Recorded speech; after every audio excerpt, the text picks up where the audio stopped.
Hey everyone, welcome back to the channel. So in today's video, I'm going to be showing you how to solve the mirror cube, which is this thing. And if you don't have a mirror cube, you should definitely get one because it's a lot of fun to solve.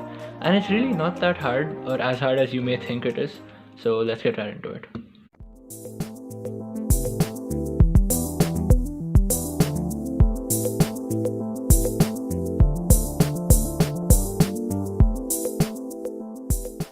Before we actually get into the tutorial, there are some prerequisites that you need to know.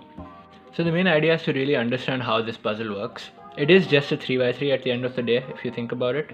But the analog to be made between this and a real Rubik's Cube or a normal Rubik's Cube is the fact that this has colors while this has shapes. So each face is defined by a particular set of shapes, while here it's a particular color. And the width of a certain piece will determine what layer it belongs to, whereas the color of a certain piece will determine what layer it belongs to on a Rubik's Cube. So that's the first prerequisite, is you understand that an analog between the two, because if you know how to solve a Rubik's Cube, then you can very easily solve a mirror cube. It is literally the same thing, just you need to understand how, the logic here transfers to the logic here, because it's the exact same logic. In fact, every single idea on the 3x3 can be transferred to the mirror cube. So if you know how to solve a Rubik's Cube, you can already solve a mirror cube. And if you don't know how to solve a Rubik's Cube, then do check out my playlist here, which covers an entire tutorial on how to solve this using the easy beginners method. And finally, one interesting fact. So, it's not a fact, it's more of a thing I heard on the internet. Some people say that the mirror cube was invented for the people who are blind because they can't really see colors, obviously. So they have to feel pieces, and it's like Braille but for cubing. It's very cool and I love the idea of it. Although it may not be entirely true, but I just like it because it's a nice cute idea and very wholesome.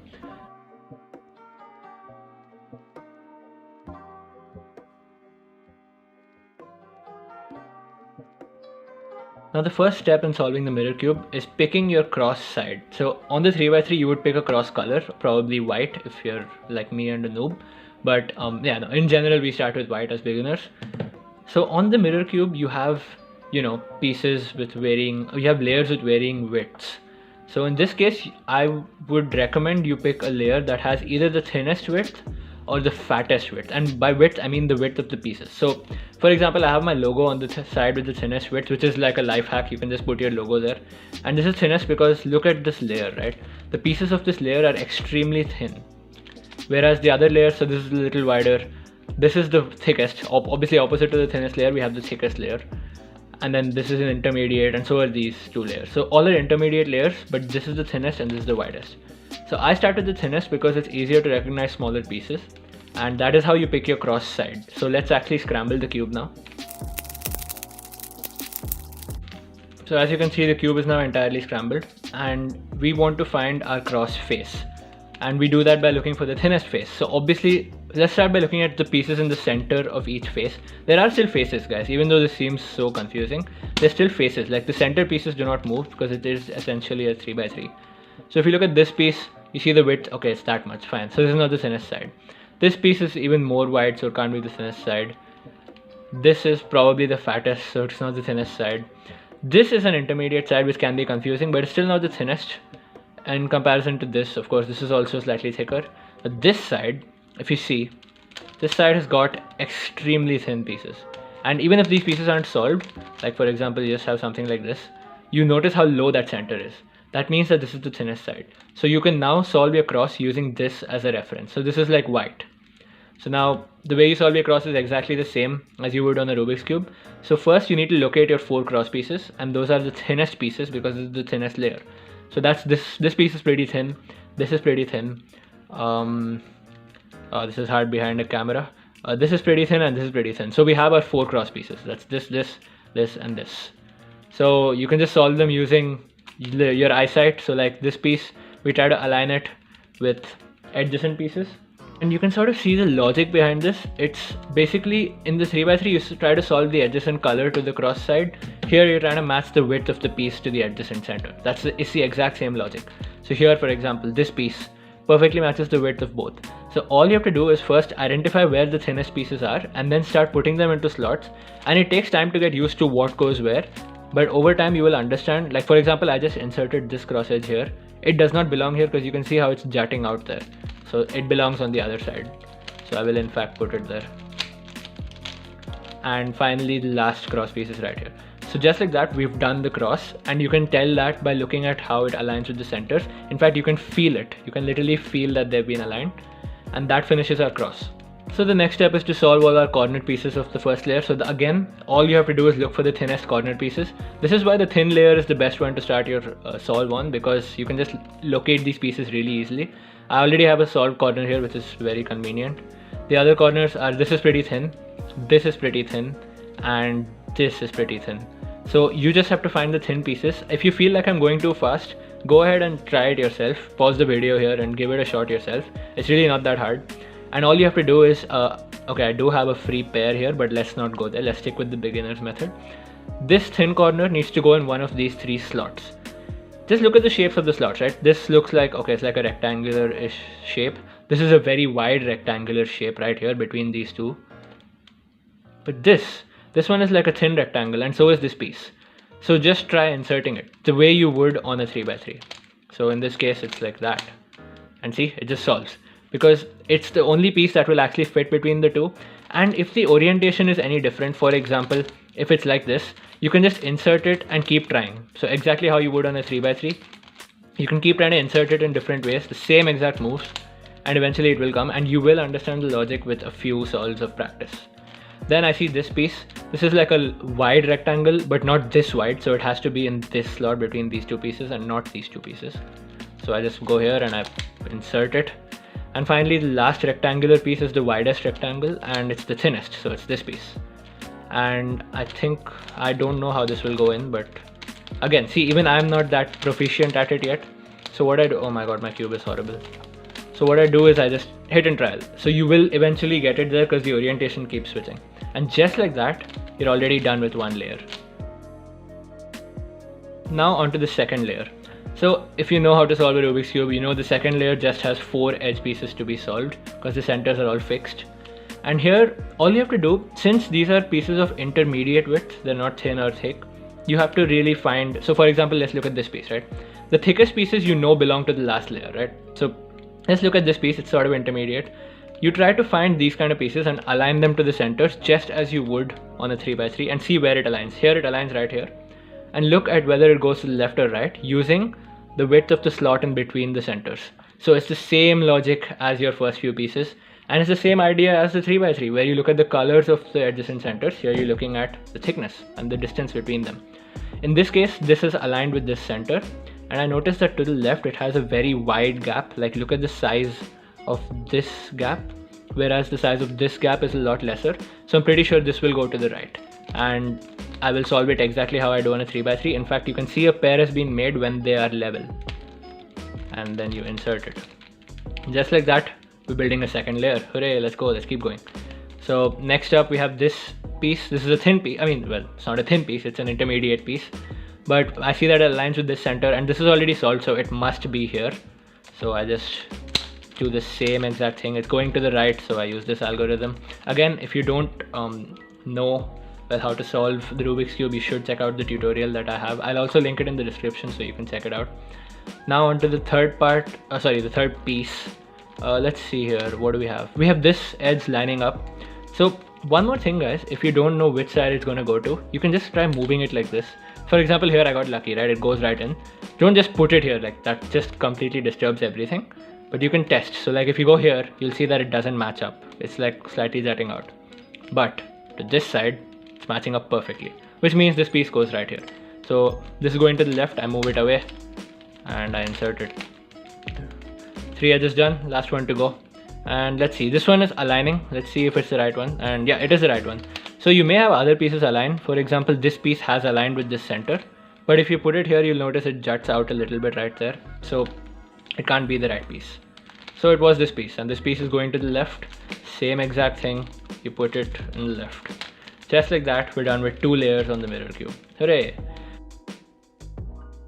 Now, to solve the last layer, again, it's exactly the same as the beginner's method, what you would do for yellow.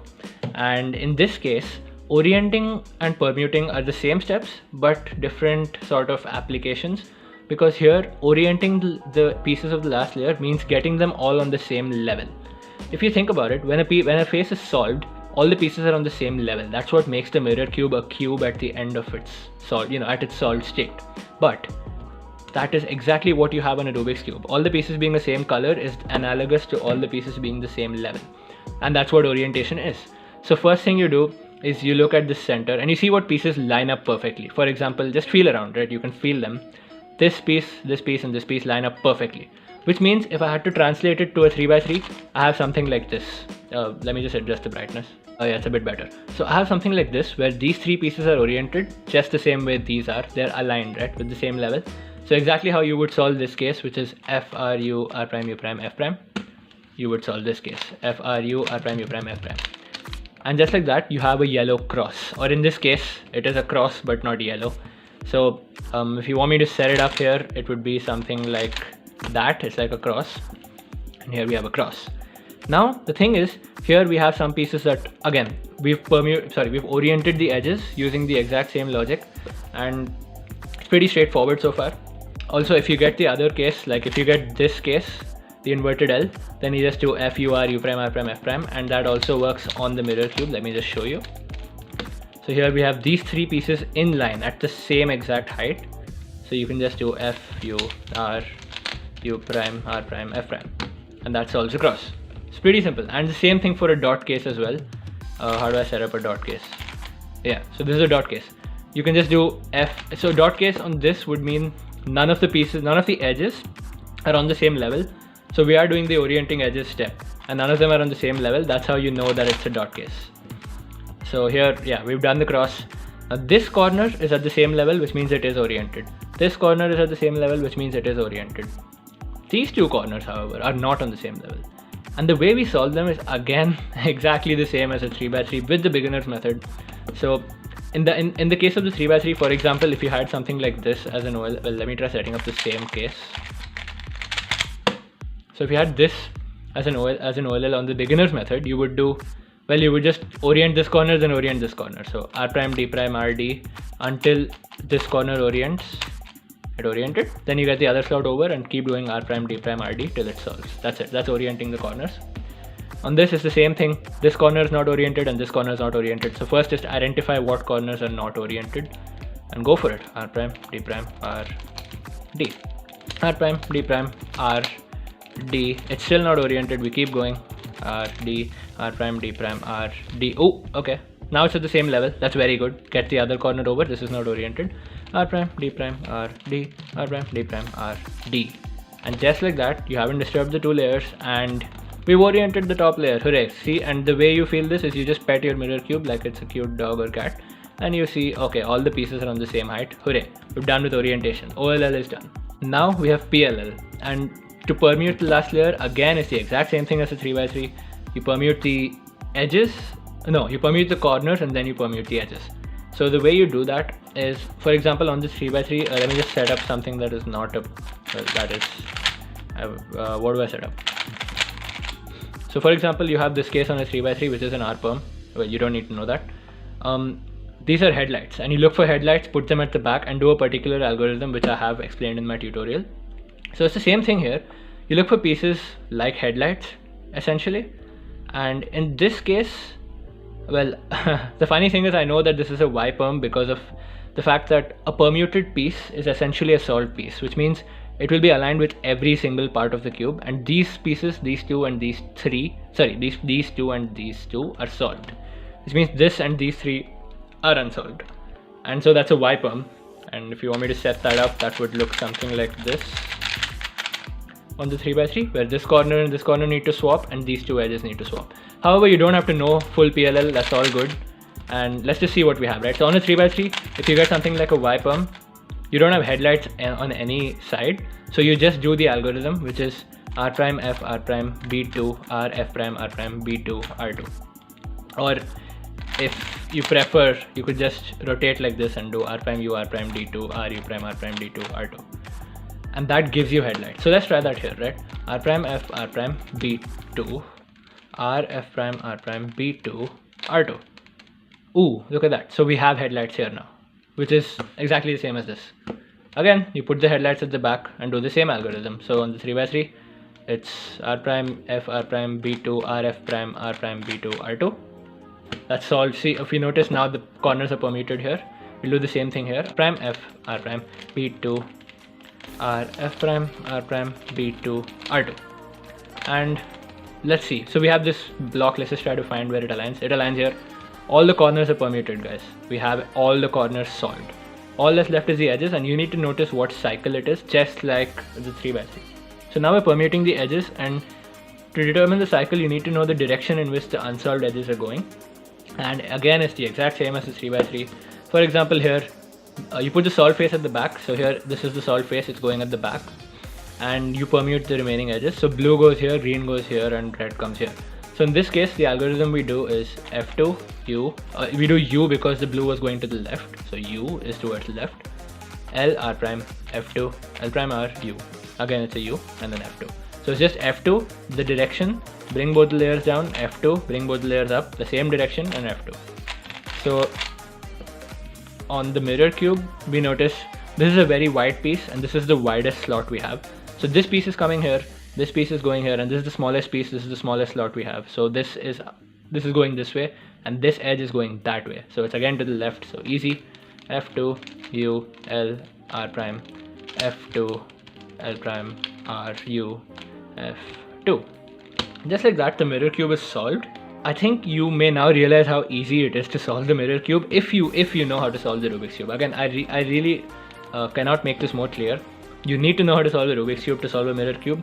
Well, you don't need to, but it's so much easier to understand logic on colors than it is on shapes. So yes, I hope this tutorial was helpful to you, and give yourself some time. Just because this tutorial is, I don't know how many minutes long, like 14-15 minutes or whatever, that's not how fast you have to do it. You can just go at your own pace. And you should definitely try solving both of them side by side. In fact, I will be releasing a short video soon showing you how literally these things are the same cube, just colors versus shapes. So yeah, I hope this tutorial is helpful. Do leave a comment down below if you have any doubts whatsoever. And if you need any of the algorithms, I'll leave, well, all of them. All the algorithms I've discussed in this, all the moves, all the triggers, I will leave them in the description down below. And if you haven't, well, learned how to solve this thing yet, this bad boy, go check out the playlist. It is very helpful, and I promise you that you will have learned something new by the end of it. So yeah, thanks a lot for watching. Do subscribe if you enjoyed this, and do share it with your friends who are interested in solving the mirror cube. I for one know that a lot of people really want to solve this, and yes, it's really easy. So yeah, that's all for this video, I guess. If you do want to get this cube, you can use the link in the description and get 50 rupees off your order. Thanks for watching. Stay tuned to the channel for something cool coming up, and peace.